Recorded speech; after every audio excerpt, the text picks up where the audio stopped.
Alright, so we just got the season premiere for Dead City Season 2, and in today's video I'm just going to be giving my review on the episode and a slight breakdown and what I think is going to happen in the upcoming episodes of this season, so please stay tuned. And now, before we actually get into the video, I'd like to ask you all to like, share, and subscribe. And again, thank you guys so much for the growth. Thank you guys so much for the support. I really appreciate it. And I'd like to ask you all to like this video as much as you guys can. It helps a ton. But without further ado, let's get right into the video.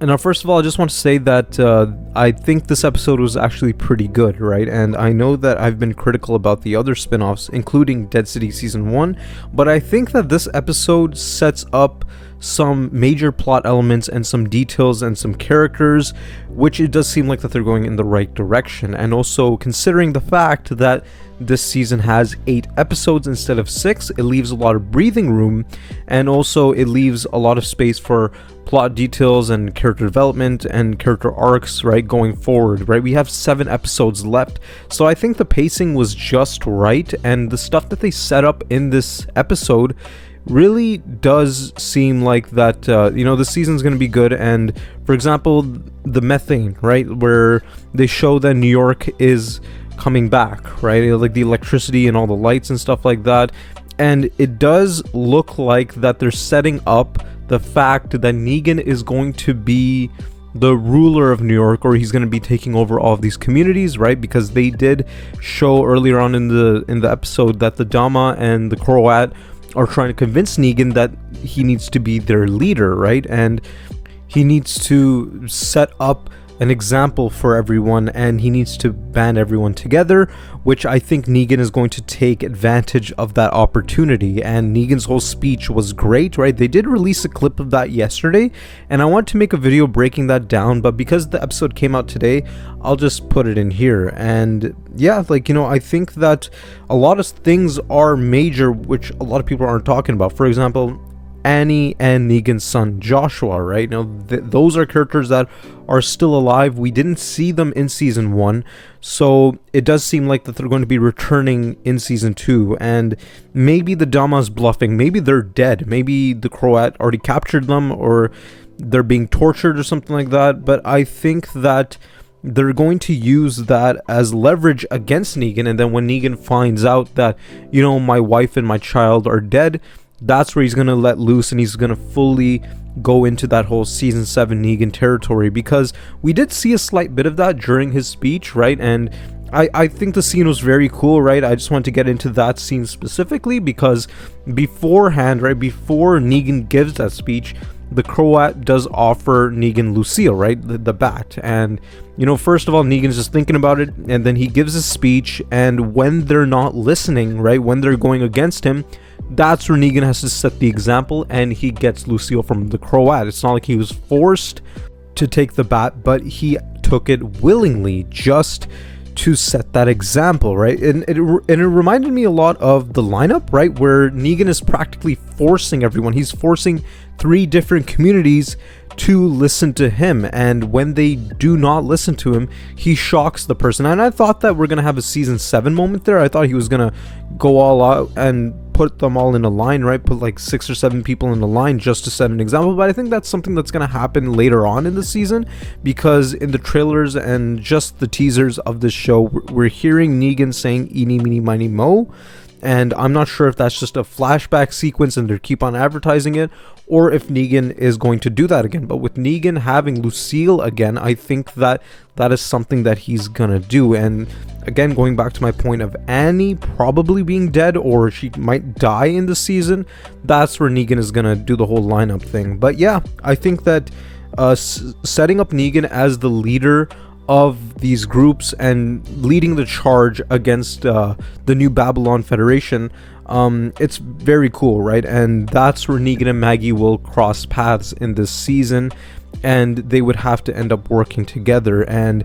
again, going back to Maggie now, Maggie is going back to Manhattan, and Ginny does force herself to go with Maggie, right? Against Maggie's will, against her wishes, she goes with her. And it seems like that Hershel is going to stay at the bricks, but it's very likely, and I think that we all know that Hershel's going to follow them, and he's going to end up back to the Dama. And Hershel is very interesting in this episode as well, because he's showing a little bit of his comic self in that, right? He's arguing with Maggie, and it seems like that they're setting up Hershel's character to kill somebody in this season. Now, a lot of fan theories are saying that he's going to kill Negan, right? Negan is going to get the Rick death from the comics, but I think that Hershel is going to kill the Dama or the Croat.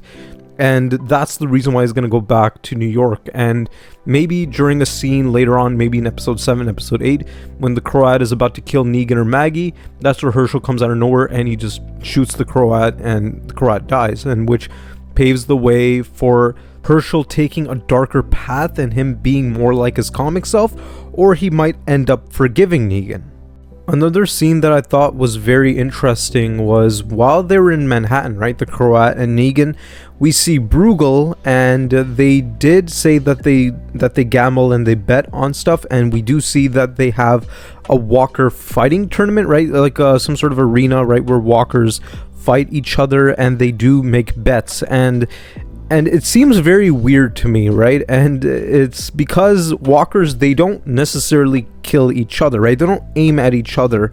And because with the amount of people that were around them, right, it seems very weird that the Walkers aren't going for the humans, but they're going for each other, which I think that Bruegel, right, one of the main villains in this season, I think that he's hired a person to dress up as a Walker or something like that to win these fights for him, because it seems like that other Walker, of course being real, is going after the human that's inside the suit, and the other people, they do not know that, right? And people may be thinking that, oh yeah, like how could a person act like a Walker? I mean, we've seen the Whisperers do it, right? The Whisperers were very good in blending in with the Walkers, so it's not out of the realm of possibility that they have a Walker, right, a human inside of a Walker suit or Walker skin, winning these fights for Bruegel, so then he could win more bets. I think that is a very possible theory, and they might reveal that because Bruegel is shown as a rich person with a lot of influence in New York. So yeah, I think that that is going to be one of his gimmicks, right? He's going to be winning gambles and winning bets because of this method. And I just want to get into that little teaser that they gave at the end of the episode, right? You know, for episode 2 and for the rest of the season. And one specific part of that teaser really did intrigue me.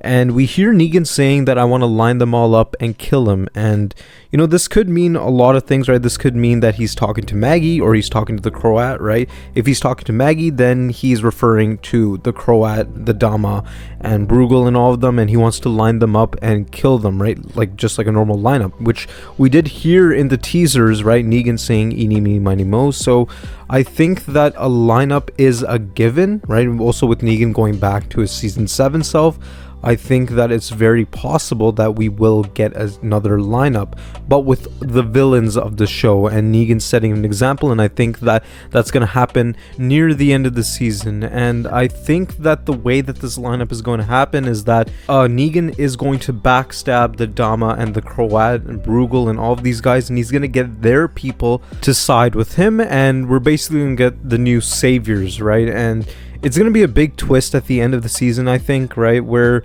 the Dama, Croat, or Bruegel might tell their people to kill Negan, but they don't, where it's revealed that Negan has gotten them on his side.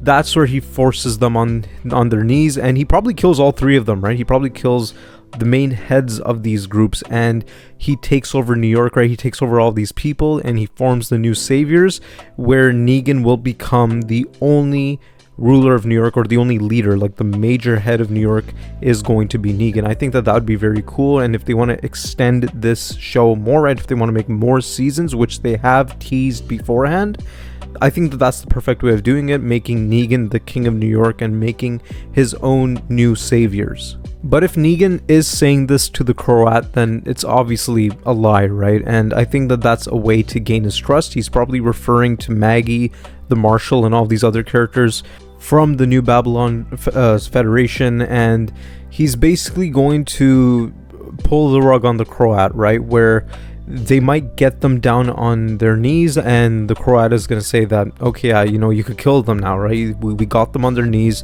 and now you could bash their heads. That's where Negan doesn't kill them, and he swings the bat at Croat. I think that if they were to go in that direction as well, I think that that would be very interesting, and it could go either way, but I think that we're going to have a new lineup, and the Croat might be the victim of that.